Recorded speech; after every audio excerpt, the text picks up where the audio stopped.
Okay, welcome back in. Let's continue the conversation now about the Auburn Tigers as they get ready for game number 2 this weekend at Jordan-Hare Stadium, a home game, 6:30 Saturday night against Ball State. Joining us on the line now, a couple of old quarterbacks and old coaches. Coach Fred Riley is with us. Coach, great to have you with us on the show again. Good to be here. Appreciate it. And Brian Brinsfield is with us as well. Brian, good to see you from the great state of Tennessee once again. Wonderful to be here, War Eagle. I want to get you guys' thoughts, first of all, before we get into a little bit about Ball State and Auburn last week. As we were just talking a little bit during the break, it is Pat Dye reunion weekend this weekend, and Coach Freeze had a little bit to say about that on Monday at his press conference. And Brian played for Coach Dye. Fred, you coached with Coach Dye as a graduate assistant and have some great memories. We talked about your experience at Legion Field with your dad. I just wanted to get you guys' thoughts on this weekend and what it means to the Auburn people to have a weekend like that. Either one of you, take it away. Jump in there, Brian. Well, coming in at the end of his career, I do remember the first time that I really had conversation with him one-on-one out on the practice field and just really being in awe. I mean, it was you see him on TV, and it was a Bear Bryant God moment for me, being an Auburn fan.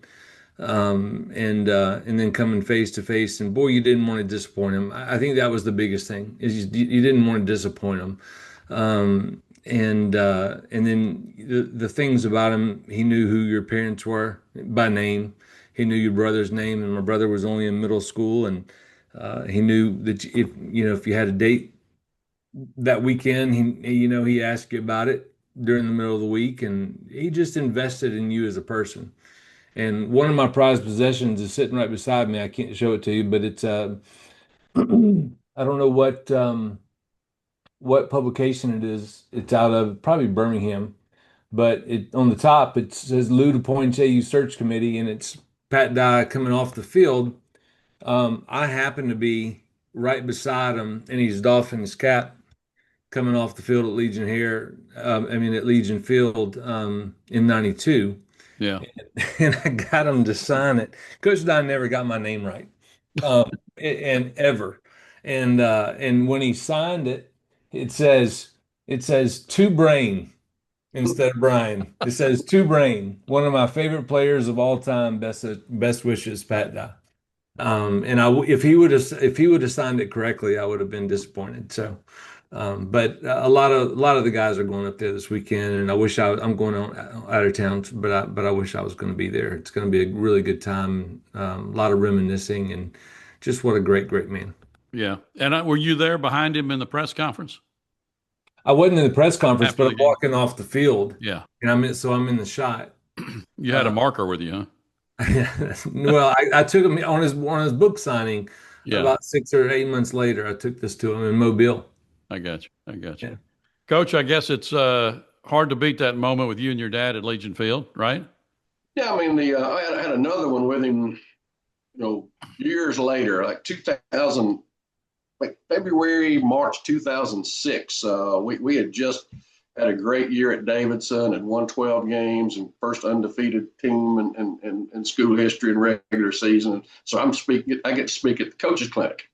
And so we finish up, and Susan's with me, and we go over to the stadium to watch scrimmage. And we're down on the field, we're sort of in the end zone and watching start to work out, and you hear a ruckus at the tunnel, and it's Coach Dye coming in, and folks wanting to talk to him, and so I asked Susan, would she like to meet him? She said, oh, absolutely. And so I go down to him, and he's got all these people around him. Finally, I'm able to get to him and say, Coach Dye, I don't know if you remember, but I'm Fred Riley. And he's, oh, I know who the hell you are, Fred. And well, I appreciate that, Coach. I said, I'd like for you to meet Susan, if you don't mind. And I'll be out in a minute. He's Coach Dye. He's got his hat pulled down. He's got his hair's a little too long. He's got tobacco cup spitting in it. I mean, he ain't changed a bit, And so he comes down there a few minutes later, and we introduce him, and he says, I was married to a Susan one time, and then I retired and started spending a lot of time at home, and she decided she didn't like me too much. So, just laughed, but it was great to visit with Pat Dye on Pat Dye Field was pretty cool, Yeah. and get to see him all those years later and talk a little bit. So he was a fine man, no question. Yeah.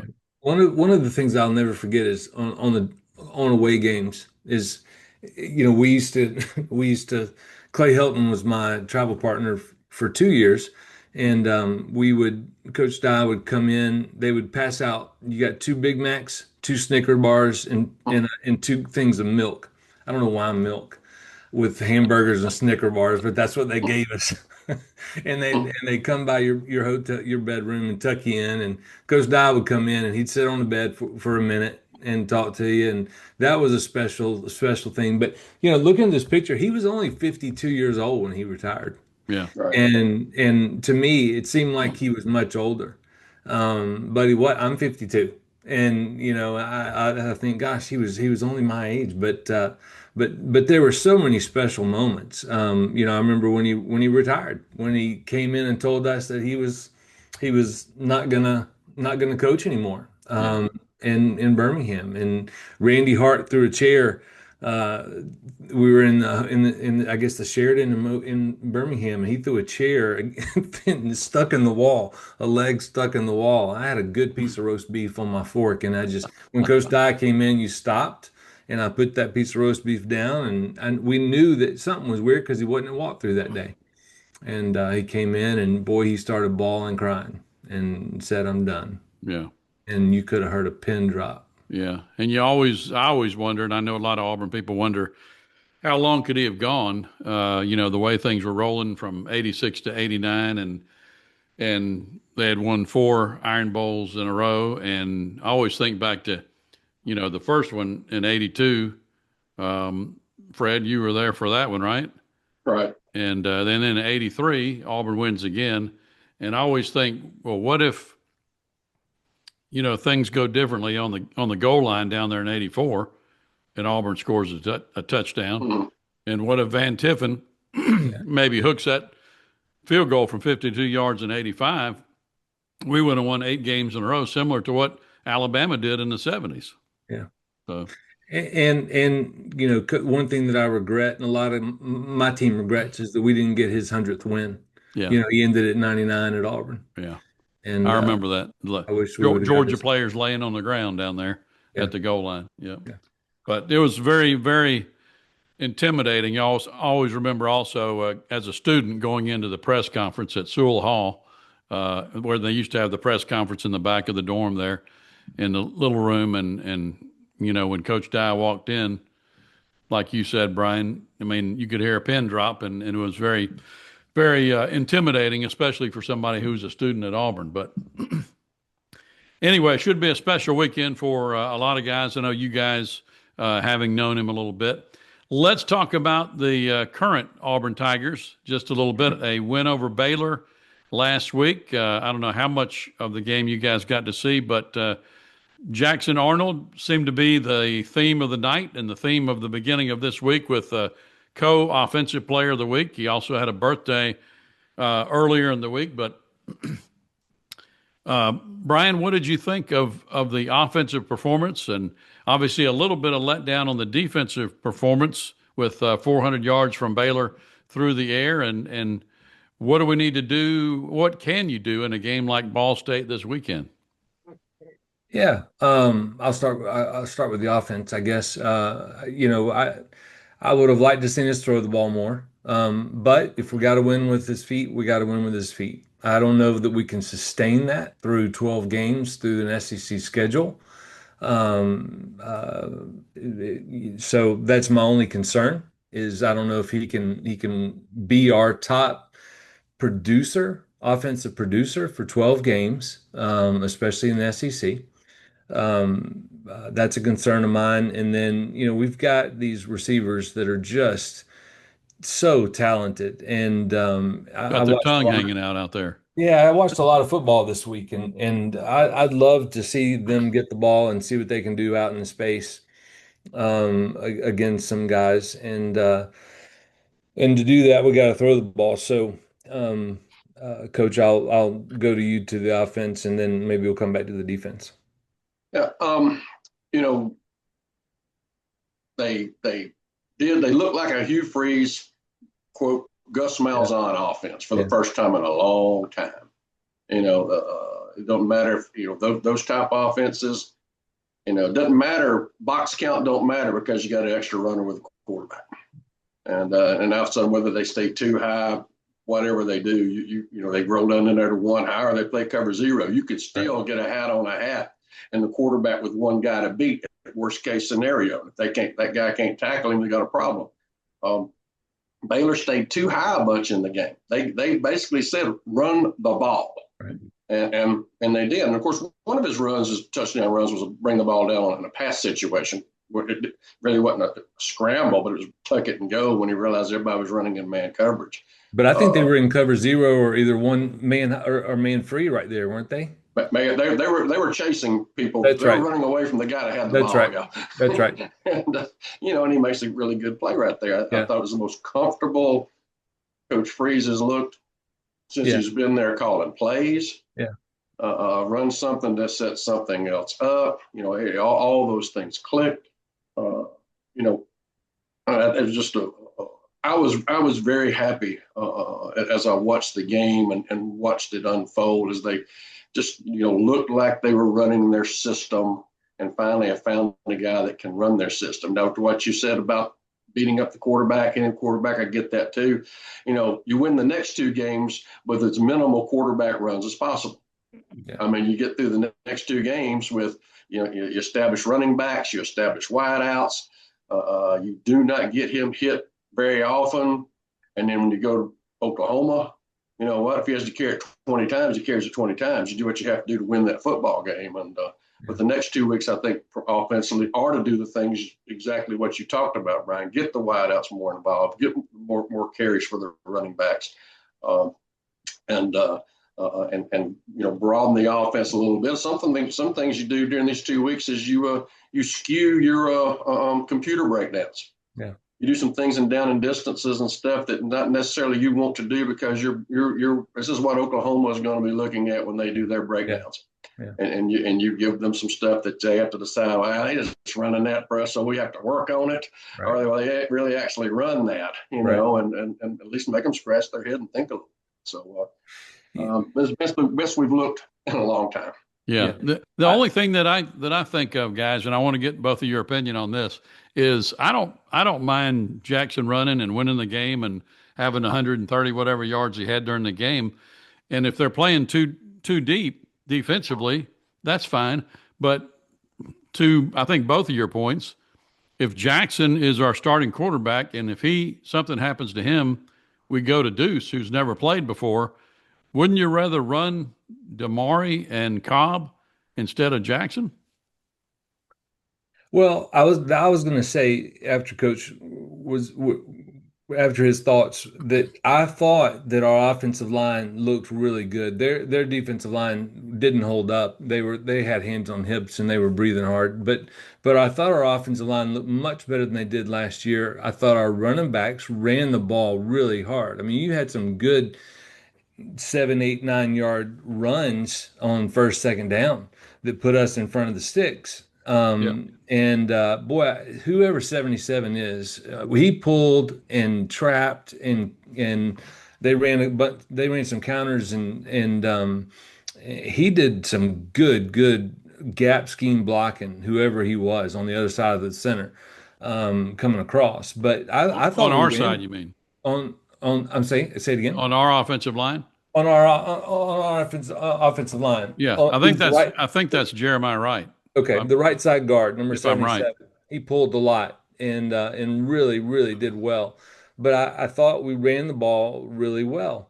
My point in the receivers core, and this is never, we've never had to talk about this before, is also you've got to keep them happy or they're going to leave.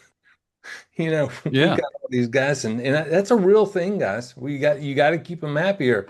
They're gone. Yeah. And maybe next year. Maybe. What did you think, Fred? I'd love to know your thoughts on that same topic as well, and then we'll get into the defense a little bit. But again, back to your point, I mean, again, system of football versus just running plays. You know, Auburn has a system of football. Coach Freeze has a system of football. Auburn had a system of football under Gus for a long time, and they got away from it by going with throwers at quarterback because they almost got arrogant to the point to think my system's good no matter who the quarterback is. Yeah. No, it's not. I mean, Florida State's system Saturday was really good because they had a guy that could run off with it and who was a threat to run off with it, and they had to account for him every play. Everybody will have to account for our quarterback now on every play. It's been a while since we've had a guy that could do that, and that when the decisions he did make in the throwing game when he went RPOs and quick throws were all outstanding too. So, I mean, he's our guy. I've never gone into a game that I like Oklahoma or whomever, the games that you had to win, worried about my quarterback getting hurt. I mean, your system's built around that guy being part of the running game. You got to do what you got to do, and no more than it's just like if your center gets hurt. I mean, that backup center don't get a lot of snaps with the ones either. I mean, you can't play scared in that manner. You got to play smart for Ball State and South Alabama. You don't need to tote the rock a whole lot. Yeah. You need to do some other things there, but right. And I put some big boy shoulder pads on and get ready to play Oklahoma. Yeah, and I thought the one thing that I saw in Jackson, Brian, is Friday night is he did run the ball a lot, got a lot of yards, and took off on some scrambles when it wasn't a called run. But the one thing I really liked that maybe we haven't seen in years past, the last couple of years, is that he ran really smart. Kind of like Fred said, he knew when to get down. He slid a couple of times. Exactly right. Yeah. He slid a bunch. Yeah. Let me ask this, Coach, and I'm sorry, Doug, but let me ask this. You've got, if that's the case, then why go out and spend all the money on the receivers? if we're gonna base it on a running quarterback and our option, then why go get these talented receivers? Yeah, and I get it. I think that those time will come. But I was an option guy forever. I sold my guys on, guess what? You're going to score a touchdown every 10 attempts. You're going to catch a touchdown pass every 10 touches. You may not catch 100 balls, but you're going to score a bunch of touchdowns because we're going to force people to play you man-to-man, one-on-one, or good old cover three. Yeah. And when that happens, you're going to be able to Man whatever beaters. your dance is in the end zone, you're going to get to do it plenty. Yeah, and you can still run quick stuff offensively against a two deep defense, right? Yeah, in the passing game. Yeah, right. Well, one of the really neat things that Auburn did was a tight end trip set in which they ran the zone play in which the running back's reading it too. It's a front side zone that he slides off the H back's rear end as they seal everything, based upon the alignment of the outside linebacker. If he's walked out, hand it off. And when he comes to make the tackle, the running back beats him underneath and tries to break the arm tackle. If he's up close to the line of scrimmage, throw it outside to into the trip set with a stalk blocker and a guy in front of him. And they did that a bunch and were really good at it. And it's all based upon one guy. Yeah. But it gave them fits in terms of what to do with that guy and where to put him and try to put him in no man's land and then bring him late to try to make the tackle. But it's a neat little scheme, very simple. Everybody up front zone blocking, but as simple football as it can be. And it's just, all right, where are you lined up? I'm going to either hand the ball off or throw it. Well, they didn't make an adjustment, and they didn't know how because they wanted to stay too high because of the threat of the wideouts. I'm just telling you, they wanted to stay too high. They did. Yeah. I thought Auburn was on the brink of a blowout, blowing Baylor out of the game a couple of times, getting to the defensive side of things. Of course, the 4th and 9 let Baylor back in the ball game in the first half on a busted coverage, I think by the safety. You guys tell me if I'm wrong. And then beginning of the second half, we go down the field and scored. And Brian, to your point, I think it looked to me like Baylor was gassed, even on the first series of the second half. Their defensive front, and maybe defensive front seven, and then we let them back in the game after that. So plenty of opportunities, and a lot of opportunities this week, I'm sure, with Coach Durkin and the staff to tighten up the defensive backfield, linebackers, and what have you. Yeah, we're going to have to tighten up the defense. I mean, giving up 500 something or 400, close to 450 yards passing, just can't happen. Now, it's not going to happen against Ball State. He's a running quarterback. I think he's almost he's going to probably break their single season record for touchdowns scored on the ground at Ball State. This quarterback is so. He's a runner. They run the spread. It's basically our offense. But I just don't think they have the Jimmies and Joes to go up against us. And if Purdue shut them out, we'll have a good day Saturday. Like Coach said, it's what do we want to put on tape to let Oklahoma see in the next two ball games. So. Yep. And other than giving up big plays defensively, I thought we did some good things. I mean, there was the one thing, and when we talked about last week about what you have to do to win this game, and the things that I talked about that we needed to do to win the game. Controlling big plays on defense was one of them, and that was the one element that you couldn't check that box. Yeah. Right. And especially, as you said, the 4th and 9 jumps out at you because everybody's playing man coverage except one guy. Yeah. And he's dropping in zone, and his guy's racing down up the hash. And when you play all those ors like we talked about last week, you're going to have a little of that. And we played a bunch of people, and a bunch of bodies are rolling through there, and every now and then you're going to have a oops. And when you got that many guys out there, and all the communication that goes on. So yeah. But otherwise, everything else, special teams were perfect. We're going to kick back for a touchdown. We make every kick that we're supposed to make. Kicking, how important is having the ability to kick the ball out of the back of the end zone on kickoff? Yeah. It was definitely 7 points worth because they didn't. That's right. And having a guy that can do that, whether every time, that the ball's coming out to the 25-yard line. That's significant. My only question on special teams was I think Ray Sean was in there before on the kickoff, and he fair caught it. So what were they thinking then? I got a kick out of the other kid racing right along beside him, signaling a touchdown about 30 yards. I was scared he was going to get knocked into him and knock him down. Listen, to this day when Chris I watch Davis. To this day when I watch Chris Davis, to this day I think the guy running beside him is going to trip him about the 10-yard line. He's going to just get his feet tangled up. Our long snapper had trouble. He had 2 in the dirt and then got a kick catch interference. Yeah. So he struggled a little bit. Yeah. I did enjoy the butt chewing that he took after the That's kick catch exactly interference right. also on national television. That's always good to see him get after him a little bit. That's good. Right. You need that. Well, I don't know about you guys, but I'm getting to the point. I don't want to overlook these next 2 games, but I'm getting to the point where I'm starting to think the Oklahoma game is very key to our season. And I think I might have mentioned that last week, but Jackson going back home to Oklahoma, he's going to be fired up. They're going to be fired up. It's going to be an big SEC game. And if Auburn wins that game, they go into the Georgia game with an off week with at least, only 1 loss at the most. So maybe no losses. So I just think that's a huge momentum game for Auburn. And the point I was getting to, Oklahoma and Michigan coming up this weekend is going to be fun to watch.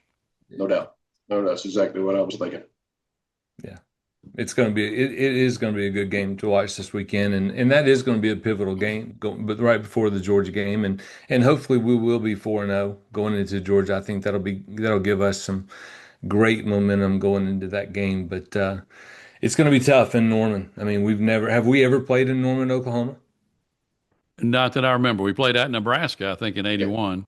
That's right. Nebraska in '81. Sure. Yeah, but I don't think Oklahoma. I'm not sure about that. But new experience. It'll be fun. Yeah, and Anyway, well, we got another game in there too, A&M after Oh, Oklahoma. that's right. So That's right.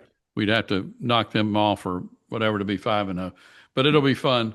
And so interesting times for the Auburn Tigers, and hope you guys enjoyed the ball game this weekend. Uh, any any final thoughts before we close this session out? I'll just say it's interesting time on the plains. It's also an interesting time on the other side of the state. Yeah, And not to get in too deep, but it'll be interesting to see what happens throughout the season over there. yeah. That's all I'll say. Fred had a chance to see that up close and personal, right? Yeah, I did, and it was I mean, Gus got him. Yeah. He just got him. I mean, it was like I almost wondered if they had their signals. I mean, because it was he calls a play action pass wheel route when they've got a corner blitz coming, and the only way they can cover is the inside linebacker running with that guy. That guy don't have a chance. Yeah. He catches them in one high safety with the matchup that he wants and throws a touchdown pass over the top of it. This was uncanny how their big plays occurred. That the defense Alabama was in was the only way that big play was going to happen. Mm-hmm. And then they just they outplayed them. I mean, they played a little harder. They were better. They played harder up front on both sides of the ball. But even at that, it's 24-17 in the fourth quarter. When Alabama closes it 24-17, you could feel 80,000 people pucker. Yeah. Because it's like we went 2-10 last year. Here we go. Here we go again. We're going to play them great, and they're going to beat us 27-24. They're going to beat us in overtime or whatever. And Alabama gets an unsportsmanlike conduct penalty for standing over a guy after a play and gives them an automatic first down and they take it into the score. Wow. And it was, just don't do that, Yeah. It was effort to me. It was uncalled for. It was effort to me, and it was unlike Alabama football that we've seen in the past 15 years. Guys jogging, guys taking plays off, guys doing stupid stuff, and just you hadn't seen it in the last couple 15. Yeah. And the couple of thoughts I had watching that game were Florida State's talent level looked to me to be really outstanding. Like they had some talented football players. How are they not in the top 25 to start the season? I guess the portal has an influence on that. It's hard to tell how good somebody's going to be at the beginning of the season. And the second thought I had was watching their quarterback, Castellanos. Is that his name? Yeah. I had the same thought as I had in 2010 when I saw Cam maybe, I don't know, 3 or 4 games in the season. Like I thought, that guy's pretty good, and this team might win the national championship.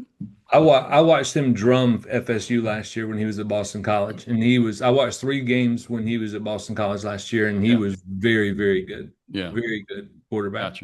Gotcha. Well, guys, go ahead. Florida State game experience is really good. They do some really cool stuff. Tribute to their national championship teams on the Jumbotron. Tribute to the Seminole Nation during timeouts. A tribute to Burt Reynolds with Smokey and the Bandit music going and clips from him playing. But the interesting thing was they celebrate everything in their history, their national championships, everything that they've accomplished, and Jimbo Fisher is never mentioned. Wow. There's never a picture of him. There's not a shot. When they celebrate that team, they show James Winston, they show everybody, but it's like his name is the thou shalt not be spoken kind of deal in Tallahassee. He's the Terry Bowden of Florida State. I was going to say it's kind of like the guy who coached for at Auburn or coached under at Auburn. At Auburn. Yeah. So anyhow. Anyway, it's going to be fun this weekend, guys, and hopefully a couple of big wins for Auburn as we head toward that Oklahoma game. Appreciate you guys joining us, and have fun this weekend. Enjoy the game, and as always, War Eagle. War Eagle, Doug. Thanks, War Eagle, guys.